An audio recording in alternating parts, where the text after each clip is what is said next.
دوه ورځې مخکې ستاسو نه ما په انسټاګرام تپوس وکړو چې د ما نه د افغانستان او د طالبانو په هکله تپوس وکړئ او د خدای قدرت ته ګورئ تاسو تپوسونه هم وکړل. نو زه چې کوم جوابونه در کوم دا زما خپل اوپینین دی. که تاسو د دې سره نه متفقه کیږئ ستاسو خوښه ده، ستاسو نظر ته زه د قدر په نګاه ګورم او خپل نظر په کمنټ کې شریک کولی شئ. د ټولو نه وړاندی سوال دی چې طالبان به په افغانستان کې تر کم وخته پورې وي او تاسو په کم نظر باندې د پښتونخوا مستقبل ته ګورئ. خدای پاک افغانستان له یو غني ځمکه ورکړې ده او غني په دې شکل کې ده چې کنې سره زر، وسپنه، کاپر او لیتیم دا هر سره ترې راوځي. په دې باندې د ټولې دنیا نظر دی. په 2010 کې د امریکې یو رپورټ و چې په افغانستان کې دا وخت 1 ټریلیون قدرتي معدنیات پراته دي. بیا وروسته په 2019 کې د دې چې جانچ پړتال وشو صحیح د غرانو دا د 3 ټریلیون نه زیات دي. امریکای 20 کاله چې په افغانستان کې جنگ وکړو په دې جنگ یې 2 ټریلیونه ډالر مصرف کړي. اوس هغه څنګه د 3 ټریلیونو قدرتي دغه چې دي معدنیات دي هغه پرېږدي او ولاړ شي داسې. او که دې وګورو موږ په لوګر کې د MCC د چاینا یو کمپني ده چې هغه د کاپر ټیکه د 30 کالو پورې اخیستي او چاینا الریډي دا غواړي چې د افغانستان هم دغه معدنیات وکني او د دې نه بیا کاپر راواخلي، لیتیم ترې راواخلي او سره زر ترې راولي. په دې کې ډېر قدرتي معدنیات دي چې د سرو زرو دا وخت دغه د 200 کیلو سره زر په افغانستان کې لاندې د خاورې پراته دي چې د هغې قیمت ته 190 میلیونه ډالره. خو امریکا څه وایي؟ امریکا وایي چې افغانستان د سعودي عرب لیتیم دی. د دې مطلب دا دی چې څنګه سعودي عرب په تیلو مزې وکړي که د افغانستان د دې خاورې نه لیتیم راوکاږي. لیتیم هغه څیز دی چې په دې موجوده دور کې ډېر زیات ضرورت دی. دا لیپټاپ چې تاسو وینئ، دا موبایل چې وینئ، د دې په بیټرانو کې دغه لیتیم استعمالیږي او اوس د دې مانګ ځکه زیاتیږي چې کومې بیټرانې رغیږي کم ګاډو دپاره چې هغه په بجلۍ چلیږي. نو دا هر سره به په هغې کې استعمالیږي. دغه 3 ټریلیونه ډالر چې دي د دې دپاره هر سړی خواهش کوي چې دې ته ځان ورسوي او دا راوکاږي. بل چینه چې دی هغه دا وخت خپل لاسونه مضبوطوي او په ټولې دنیا کې روډونه وباسي، ټرین دپاره ټریکس وکاږي، ایرپورټونه رغوي، بندرګاه رغوي چې د خپل عمد و رب زیات کړي، د خلکو نه څه واخلي راوړي او خپل سامان په دې ایشیا، یورپ او افریقا کې خرڅ کړي. نو زما فکر نشته چې پښتونخوا ته دومره ښه وخت را روان دی. هم د دې دوو لوبغاړو دپاره یو میدان پکار دی د جنګ او دغه جنګ چې دی دا زموږ افغانستان او بیا د پښتونخوا دا کیسه چې ده چې په هغې کې د CPEC هم مخنیوی وشي او امریکا به په هر حال باندې د دغو مخنیوی کوي.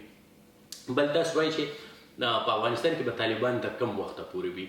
طالبان نو ته یو څیز میلاو شوی، لیپټاپ ورته میلاو شوی دی خو هغې د چلولو په چل نه پوهېږي. که دې حکومت کول غواړي او ټولو دنیا ته ځان سیاسي ښکاره کول غواړي خو دین کې لړځي. هغه متل دی وایي هم دین لړ او هم ګلدودین لړ، دین لړ ګلدودین لړ. دې اوس که شریعت راولي او کم 20 کاله مبارزه د ټوپک په زور چې دې کړې ده خو هغه چې هر څه راولي سیاست کې د لاس نه ځي. نړیوالې دنیا ته ځان نشي ښووی چې موږ سیاست مداره یو، موږ په سیاست پوهېږو. که سیاست کوي نو دین د لاسه ورکوي او د ټولو نه غټ چیلنج چې دی هغه د دې کشران دي. کشران طالبان هغو نه به دي قوت اخلي، هغو به په دې مجبوره کوي چې یاره وهل ټکول نه کوي، خلک نه بیایي.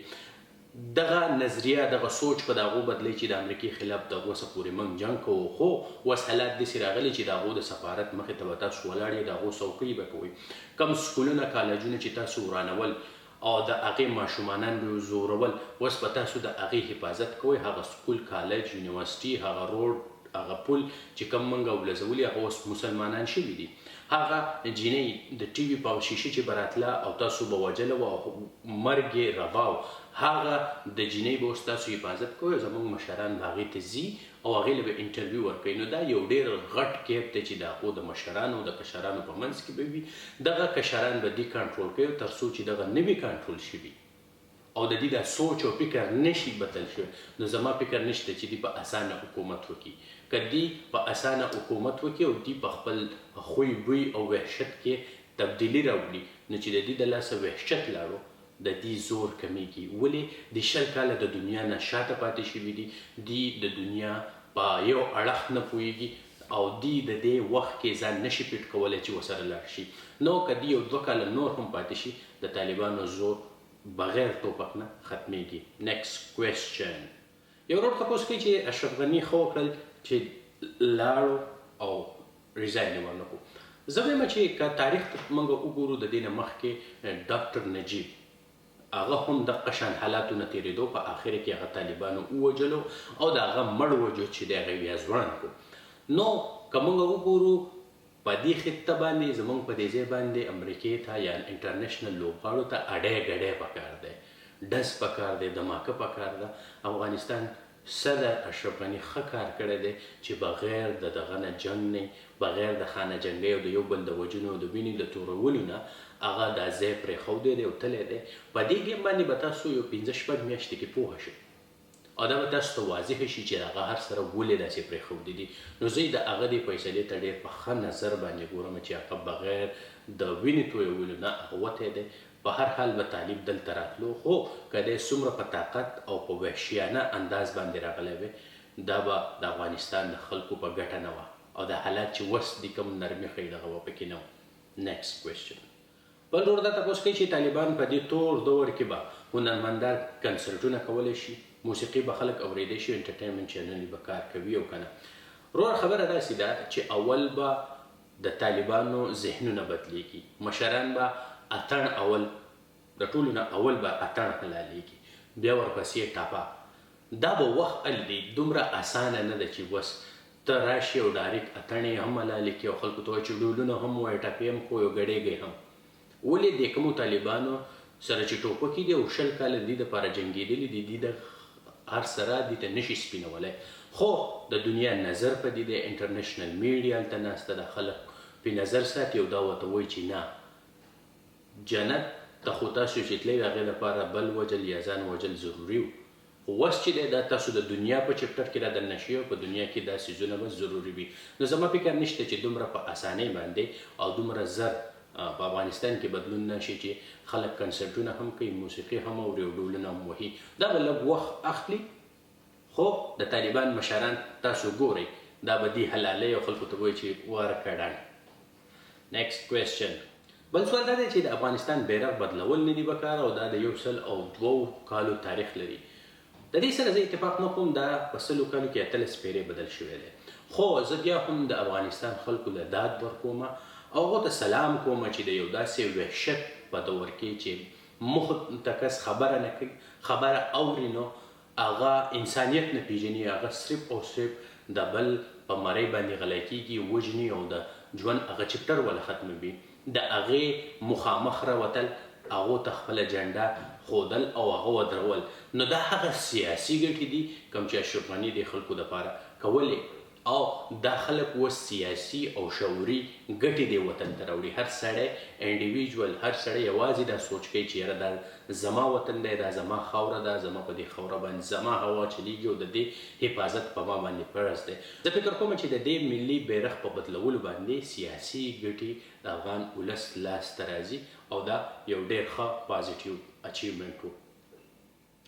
یو بل تپوس دی چې د طالبانو حکومت په د افغانستان د خلکو دپاره ښه وي او که نه وي. اوس ښه په دې دی چې زما نه دا ایرپاډې پاتې شوې، سهار زه راغلم هم په دې ځي پرتې وې، چا وې نه وړې، د یو دهشت علامت و، زه یېرېدم چې سبا به زما نه لاس کټ شي. تر دې حده پورې که زموږ سوچ وي خو صحیح ده. بل که تاسو وګورئ دا بم دماکې دواړه جنګیالان چې دي هغه یو بل ته سلنډر شوي دي، جنګ نشته، دماکه نشته، یو قرآن نفیزه به انلس چې طالبان لاړ شي او خلک ټارګټ کړي وی وجني. خو د افغانستان د خلکو ګټه په دې کې ده چې دغه د 3 ټریلیونو ډالرو دا معدنیات چې دي دا وکنلسته شي او دا راوکاږلی شي او دا خلک د عربیانو په شان ژوند وکړي. دې ته موټر ولاړي، ورسره ډرایور وي، د صفایي دپاره بل کس وي، د پخلي دپاره بل کس وي. که دغه معدنیات ته دغه هر سره نه راوځي نو دا د افغانستان ولس الو خوشحاله کیدی شي او دا هیڅکله ممکنه نه ده چې طالب په دې باندې حکمراني کوي د دې مادنیاتو خیال هم وساتي، دا راوکاږي او د دې منافع د افغانستان ولس ته ورسي. نو زه فکر نه کوم د افغانستان خلک چې دی هغه د دنیا روانه دی اوس دا 15 کاله کوي که هر څه وي دی به کانسټنټ دی داسې ولاړ وي. د افغانستان خلک چې دي هغه د ترقۍ په مټ کې بالکل په ځای ولاړ دي. دی ګورئ که اخوا لاړ شي، ولې دنیا ډیجیټلایز شوي ده، خلک کمپیوټر استعمالوي، ډېر په تیزۍ باندې روان دي. نو زه فکر نه کوم چې دا خلک به دومره خوشحاله شي. یو ورور تپوس کوي چې اینډ ریزلټ به څه وي. اینډ ریزلټ څوک چې پلان نه کوي د هغو پلانونه بدلېږي. نو زه به تاسو ته اینډ ریزلټ څه ووایم، خو دومره به ته ووایم چې ستاسو د ډېرو سوالونو ما دغه ورکوټه شان جواب درکړو. دا د دې ویډیو اینډ دی. الله دې وکړي چې دا خاوره پرامن شي چې کوم په نظر نه راځي او د افغانستان ولس د ځان لپاره ودرېږي، دا سیاسي ګټې د ځان لپاره راوړي. تر بلې ویډیو بیم